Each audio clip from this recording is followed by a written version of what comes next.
4 million people have been displaced. Over 4,000 civilian casualties have taken place. Indeterminate number of armed personnel, both Ukrainian and Russians, have been killed in the conflict. The alleged killings in Bucha, a suburb of Kyiv, has once again brought home the horrendous reality that war is only exciting as long as you watch it on a television channel. Mr. Speaker, sir, who is responsible for the situation in Ukraine? Undoubtedly, the first coercive step was taken by Russia. But then Russia has been a trusted friend of India, and it has been a long-standing ally. Russia has come to India's aid in probably our most difficult times. This House may recall in its earlier avatars that on the 10th of December 1971, the then President of the United States of America, Mr. Richard Nixon, and his Secretary of State, Mr. Henry Kissinger, had ordered the 74th Task Force of the US 7th Fleet, led by the USS Carrier Enterprise, into the Bay of Bengal. And this was to stave off the liberation of Bangladesh. India had invoked the Treaty of Peace and Friendship with the erstwhile Soviet Union, and the 10th Operative Battle Group Pacific Fleet under the command of Admiral Vladimir Krushlagov, if I pronounce the name correctly, had slipped anchor in Vladivostok, and they had made Godspeed for the Bay of Bengal.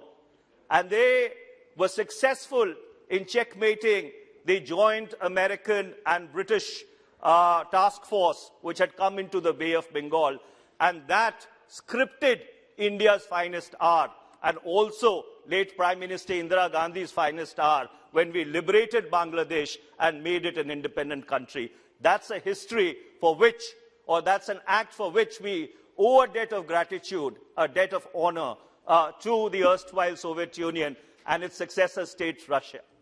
But then, Mr. Speaker, sir, friends also have to be told, if they are wrong, that they possibly need to get their act together. And 40 days into this war, and Mr.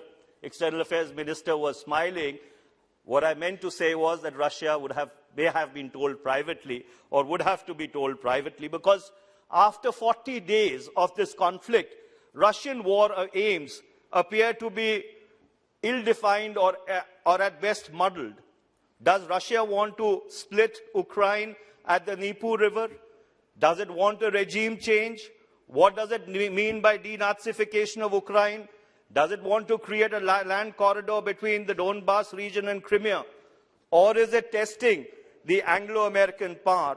For Ukraine, joining NATO is at best a cat's paw. It's been on and off the table since the Bucharest summit in 2008. And America, exhausted after 2 decades of trying to reorder the frozen geography and power balance of the Middle East post the dismemberment of the Ottoman Empire, should have anticipated this after their ignominious withdrawal from Afghanistan. But does Russia alone bear responsibility for this conflict? Mr. Chairperson, sir, in my humble estimation, the Anglo-American alliance bears equal responsibility. On the 26th of December 1991, Mr. Chairperson, sir, when the erstwhile Soviet Union ceased to exist, or it was dissolved, Ukraine was the 3rd largest nuclear nation in the world. It had the 3rd largest nuclear arsenal in the world. In 1994, in terms of the Budapest Memorandum, which was midwifed by the United States and Great Britain, Ukraine was stripped of its nuclear arsenal in return for amorphous security guarantees that if its peace or sovereignty was ever transgressed upon or trifled with. But unfortunately, when the push came to the shove, these political commitments evaporated into thin air. We have a saying in Punjabi, Mr. Chairperson, sir, and it goes as such, ki Rab nede ke kusun. Is God closer or the punch? And unfortunately, Ukraine traded amorphous security guarantees for what was a substantive, tangible security guarantee it had in terms of its nuclear weapons and its nuclear arsenals.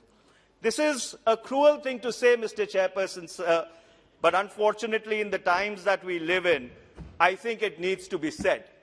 Ukraine also, unfortunately, it seems miscalculated.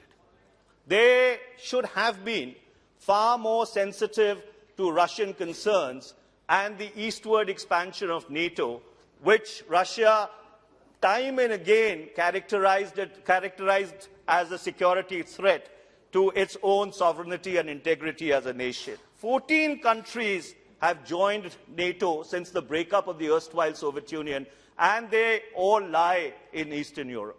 And therefore, going all the way back to the Munich Security Summit of 2007, when President Vladimir Putin had articulated Russia's concerns with regard to this eastward expansion of NATO, possibly Ukraine could have been a little more circumspect and a little more careful. I wouldn't say that Ukraine should have gone down the path that Finland went down in 1948, what is called the Finlandization of European foreign policy.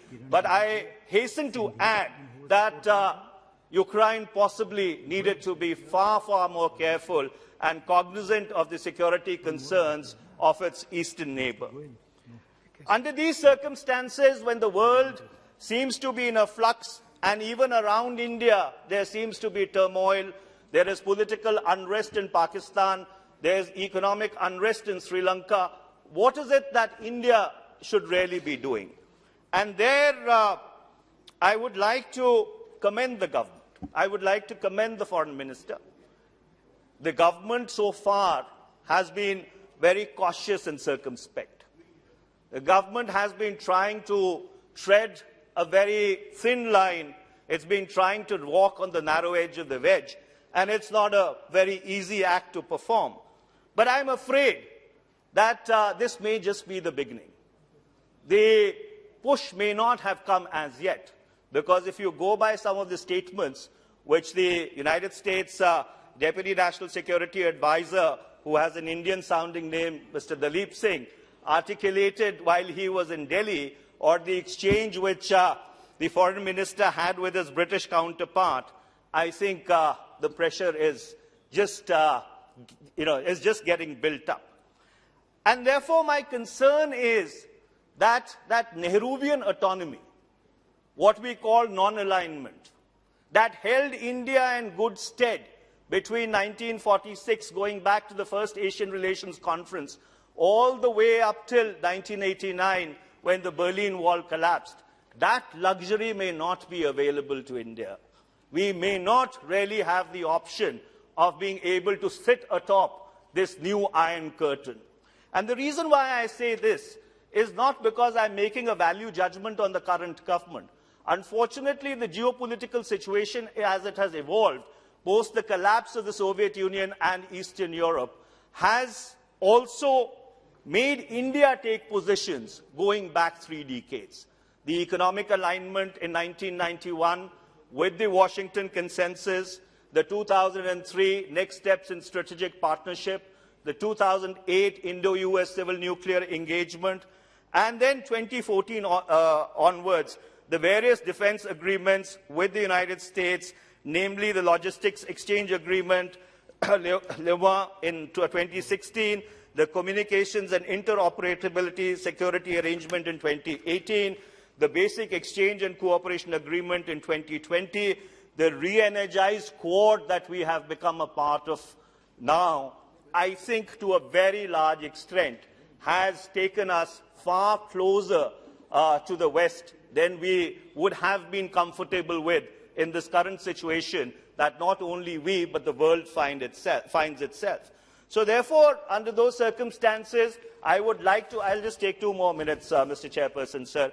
I would like to recommend to the government that the strategic autonomy, the Nehruvian principles of non-alignment that held India in good stead between 1946 and 1989 or 1991 are principles that are worth going back to. I know our friends on that side of the House, they leave no stone unturned, and with every breath, they try and criticize the first Prime Minister of India, Mr. Jawaharlal Nehru.